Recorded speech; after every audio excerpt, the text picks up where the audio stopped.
presentation. Thanks a lot, Michael. So let me now share my screen so everybody can see where I'm standing now. Can you see my screen? Everybody? No? And now, oh, you can also see like the chat box as well. Okay. We can see now. You can see everything. Okay, that's great. So, well, thank you very much for the invitation, also for being part, to invite me to be part of this great initiative and the organization of the forum. I think it's a fantastic experience, also to learn from the different perspectives of how to put together such an interesting topic, such as new economy. What does a new economy entail? What is social innovation? What is the role that we play within all these new economy perspectives and the opportunities that we have to advance the different things that we do regarding, in my case, consumption and production, because I am working mainly for the Collaborating Center on Sustainable Consumption and Production, also known as the CSCP.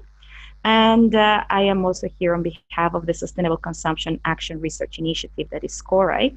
The topic in general, it's an invitation to look into what sustainable food systems could look like by 2040 by understanding how they can contribute to healthier, more equitable, and environmentally friendly ways of living in general. So my screen is not, there we go.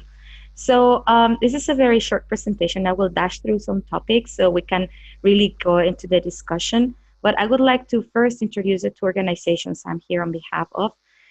Then give you a little bit of a context of where are these perspectives of 2040 coming from, discuss what is a sustainable food system, why do we need them, and then see how we can have like a value-based system to contribute to this triple win of health, equity, and environmentally friendly with lifestyles. And then we will hear the voices from the future and have a little reflection with the of the dialogue that we will have later on, as Michael mentioned.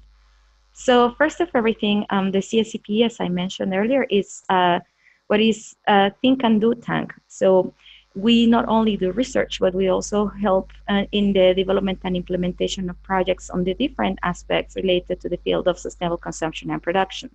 So we've been around now for almost 15 years, 14 to the date, and we focus in the areas of policy, business models, infrastructure, products and services, and also the analysis of habits, behaviors, consumer perspectives, and how, in what ways they contribute to the good life. So we can see what it is even a good life and what is to live sustainably. We talk a lot about what is a sustainable lifestyle.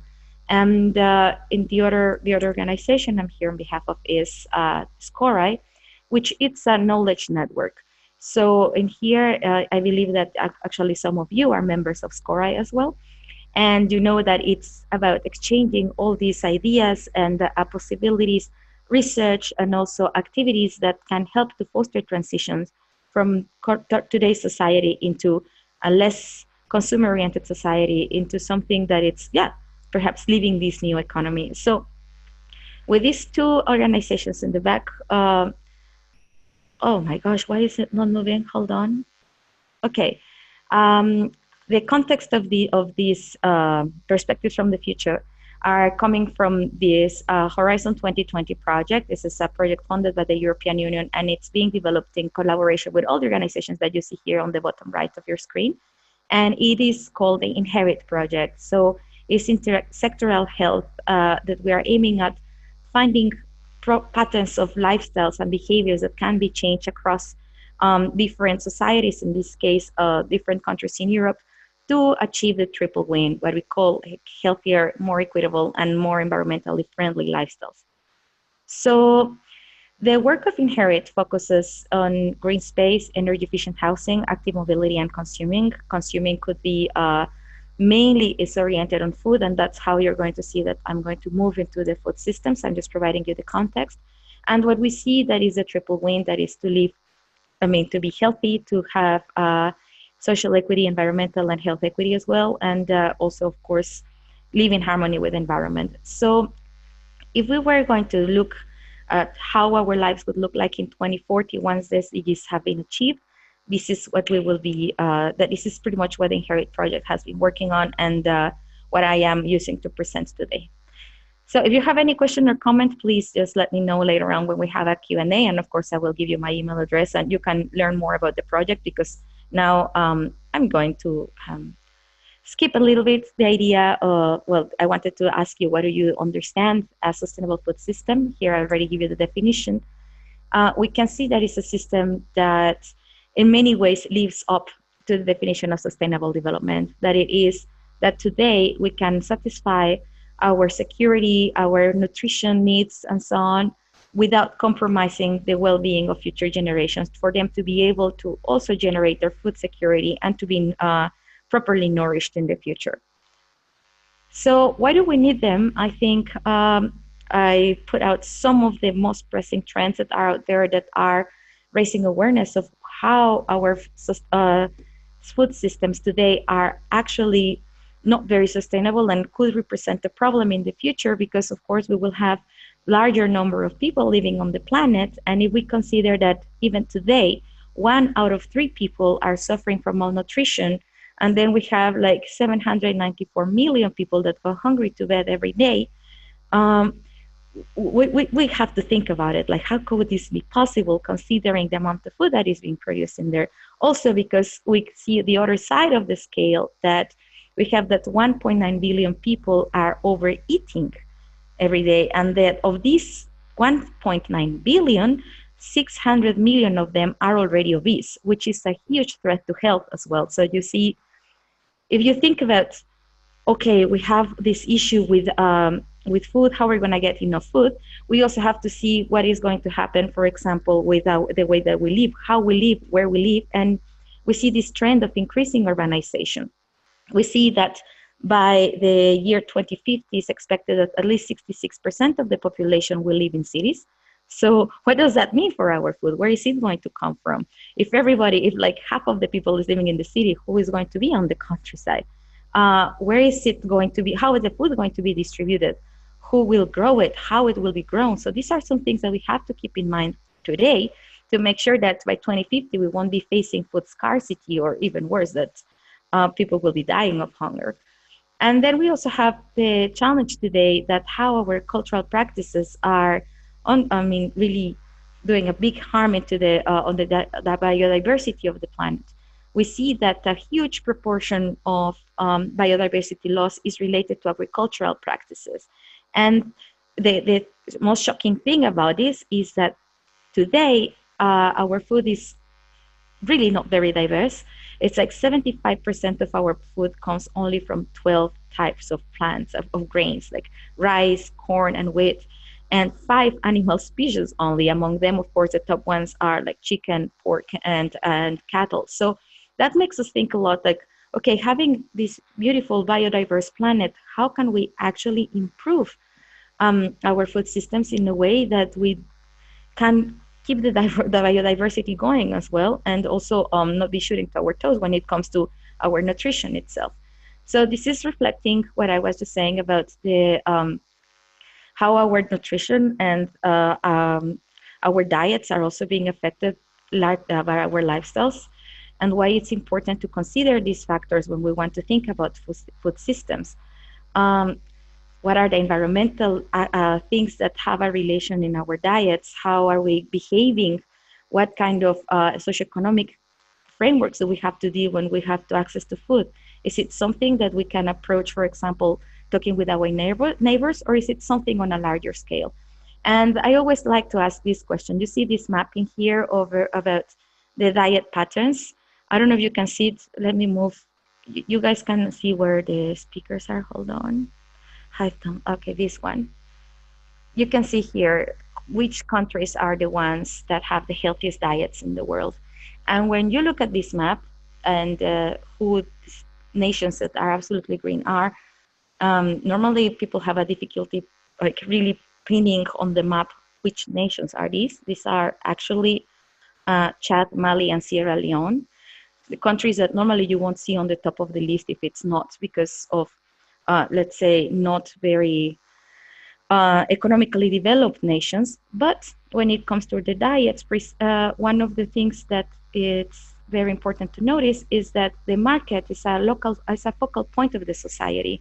And that since they don't really have a lot of this infrastructure and the possibilities of trade of globalization that a lot of other countries have, they really keep it local, and they have like the food is mainly fresh, is completely free of the preservatives, fat, salt, and all that stuff that comes in. It's very common in all the stuff that comes pre-packaged that we are quite used to it. And everything is locally produced, so they keep healthy. They keep, in a way, their diet is helping them to maintain the nutrition levels that they need to have. So, oh God, next, sorry. Another big challenge on our food system today, of course, is the one related to production of waste. I think many of you would be familiar with the aspect of food waste, and you know that 1/3 of the food produced today, it's actually wasted. And the worst part that it happens in the production to retailing aspects of the food chain. So that makes us wonder, like, what can be done differently? What opportunities exist out there to avoid this food to go wasted and actually be able to feed everyone? Because there is enough food for everybody. And the losses, I mean, if we even want to put it in economic terms, it's like, how much did that cost to us to have 1.3 billion tons of food wasted per year? So when we talk about this value-based system, we can see that the food value chain, I hope until here you see the big picture that of why it is important to think about the food system. We see that the food production is, of course, a very important aspect on our chain, but also the supply and the distribution, the access to it, the governance systems that are in place for being able to distribute the food properly and to be able to also, have what is necessary to be among the different societies as well. Like, people have right access to food. The diets and nutrition, like, what are these factors that are helping us choose our diet? Do we actually have a choice, or we just need to eat whatever is available? And this is connected as well with the social and economic equity. So do I actually have the opportunity to have access to the food that I need? And of course, a part of food waste. So the parts that you see in circles in here are what the FAO has determined as the pathways to value creation in the food system. And you see that they are complementary. So if you have an enabling environment, you are more likely to be able to improve the value chain of the food and actually be able to have less environmental impact, higher social benefits, and of course, healthier lifestyles. Like, have healthier populations. We have our triple winning here. So you can see how this system, it's important to have all the elements in place, and that pretty much every stakeholder is needed to make this happen. So when you look at this is the FAO's the representation of sustainable food system. I'm pretty sure that there are several aspects in this diagram that are already like popping, like, whoa, okay, they look incredibly familiar. For example, more decent jobs, reduced poverty. Where did I hear about it before? And of course, they come together with our wonderful sustainable development goals, that they are actually an invitation for us to really change our food systems, to think, okay, what are these actions that we can take that enable the improvement of food system? What is driving it? And also we can see that they are not only having an impact on eliminating hunger or having better health or having better life below the water, or our land is better managed, but they reciprocate. Once you're able to have climate action in place, you're also able to improve your environment, your activities, and the impact they have in the environment, and they come back. So it's a system that gives and takes. So you give the possibility to improve your food systems, to improve perhaps your access to food, or the way that you are growing it, or the way that you are selling it. Maybe you need less packaging, so you are also, like, with the packaging, you're also saving a lot of cost to the environment, because you don't have so much plastic and so much waste. And also people is thinking better how much they are going to buy, so they also have less waste at home. So you see that this system feeds itself, and it's also supporting the advancement of the SDGs. And the SDGs will help as well to drive this system to improve it. So I think that one of a reflection of this very quick introduction of food systems is that there are plenty of opportunities for us to have more equitable, healthier, and environmentally friendly systems for our food, we need to be able to identify them and to attract and to actually bring on board the necessary stakeholders to make these systems shift from what is today into something that is sustainable and something that can help us also like think, okay, are we living better? Are we actually doing things better for the next generations? So with these thoughts in mind, I want to invite you to think how may this sustainable food system look like in 2040 once we achieve the SDGs. And this is also something important.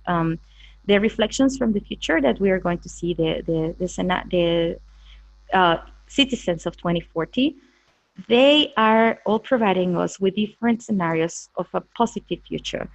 We want to believe that if we work together towards the achievement of the SDGs, we don't need to be thinking about this doom and gloom in which we are having all these post-apocalyptic pictures that you see in the movies, but actually it is possible to develop hand in hand with technology, with other societies, and well, with ourselves as well, to live well in 2040. So without further ado, I would like to invite you to, I would like to introduce you to the four citizens. These are Adam, Isabella, Milan, and Teresa. You will learn a little bit more about them and about the communities where they live, what kind of relationship they have with the environment, with the technology, and with other people. And right now, if you go to the chat box, you will be able to see that I put in there the link to a film. Can you guys open it? We're encouraging everyone to watch it themselves because you won't hear the noise well if we hear it via Ginny's share screen. So she'll leave her screen sharing, but if you all want to click on that link now, watch the video for the few minutes that it's on, and then Ginny will start again. Yes. So we'll give you some minutes to open it, mainly because the volume is not really, when we were testing, we realized that you may not be able to hear it if it's only shared on my screen or Michael's. So if you can just hear it, I give you, another 10 seconds. Can we see? And then it's only 3.5 minutes long. Yeah, it's only 3.5, so no worries. Of course, if you want to see the full version, you're more than welcome to visit the website because each of the videos is about 3 minutes. So I just really try to focus on the food aspect so you can see how they connect with the system. Someone is talking in the chat. Oh, okay.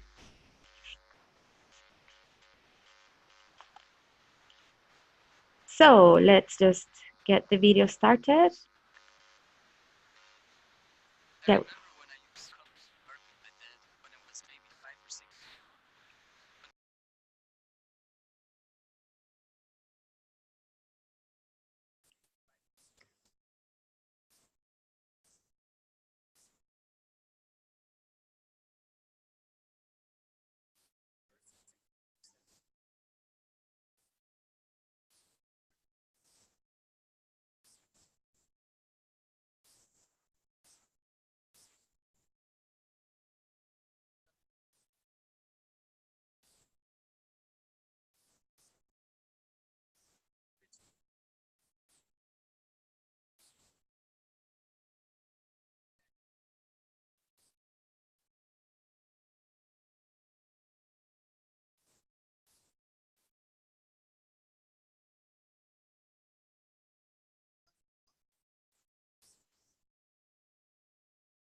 So that was the video. I will give you some minutes to come back. And I just want to ask you, like, which of these scenarios did you like the most, and why did you like them? I think, is it possible to open the microphone, Michael? Yeah, well, I mean, anyone can come off mute and share before we Okay. break into small groups, yeah, to respond to this reflection. Yeah, the idea is more to make you think which of these scenarios you like and why. Like, what caught your attention in there? How is it reflecting what I've just previously showed you about the sustainable food systems? You saw that they were all in place, but completely different approaches. So I see Maria wrote number 4. Yeah, anyone else? Like, which other scenario was? I really like the farm scenario where they shopped at the local farm, because that means they know where the food is from. It's local, it's organic, it's healthy. At least that was what I assumed. There was a lot of nature around. The farmer was giving the food directly to the consumer, so hopefully he was also getting a fairer pay, and hopefully there would be less food waste, because he could, maybe then people are also more acceptable of imperfect food items if they get it directly from the farm, because they know what food actually looks like. So I would assume there might be less food waste. So I like that one the best. Thank you, Lisa. Yeah, I was going to say that's an interesting one. I've seen where farmers have basically direct relationships with their customers, and in effect, the customers can sometimes, and this happens, I know, in the United States, and I'm sure in many countries, other countries, where they in effect sort of commit ahead of time so that the farmer can plant and plan. So it's less of a sort of market-driven approach. And you know, the people basically front load their investment. The farmer can therefore move forward, confident that he can make a living, and also he has that relationship and that market built up already. So yeah, I think that was 2 as well. Yeah. Number 4, even though she's 3D printing some of her food sometimes. Well, that seems kind of cool. And if you're going to have meat in the future, to be honest, it's going to have to be sort of cell-developed 3D food anyway, I think, meat. It's not so far from today. Anyone else? I think what I liked best is not one of the models or one of the scenarios specifically, but the diversity of the different scenarios, which I think just fits very well to the diversity of needs and preferences, which is a sign of a pluralistic and democratic society. Yeah. Thank you, Peter. Someone else? Yeah, I totally agree with what he said. I think the possibility of having them all happening at the same time, it would be fantastic. Yeah, it could be great, isn't it? Thank you, Anna. So the idea of showing you these voices from the 2040, anyone else I see? Any other taker in there? Maria, you wrote number 4. You didn't tell us why. I struggle with technology. So the 2 that had technology in were out. And mainly because there was a sentence saying we were going nowhere, quite literally most of the time. Thank you. So yes, I mean, the idea was to show you these voices from the future, to encourage you. I know that since you are already in this webinar and also part of NESI, you are among the group that believe that change is possible and that we play a very important role to make the sustainable food systems happen. So I would like to invite you to actually look at the 4 scenarios in detail, and to visit also, I mean, for time reasons, I had to shorten the video, but also to reflect about these potential futures that I think could also be very helpful for you on the different activities that you're doing at your work, that they can help you to have some kind of inspiration as well. Like, how could life look like in 2040 once we achieve the SDGs? Is my work actually contributing to this? What is my role in the food systems? And yeah, I mean, I would also like to pass on the microphone to Michael for him to continue dealing with this discussion. Of course, this was a very short introduction to sustainable food systems. Some of you may have already been aware of this I wanted to simplify as much as possible the diagram so we can see the relationship between the different aspects of the food value chain and the food systems. And yeah, I would really like just to thank you again for listening to me in the last, I think there were 15 minutes. At some point I stopped my timer, and invite you to continue sharing your own stories.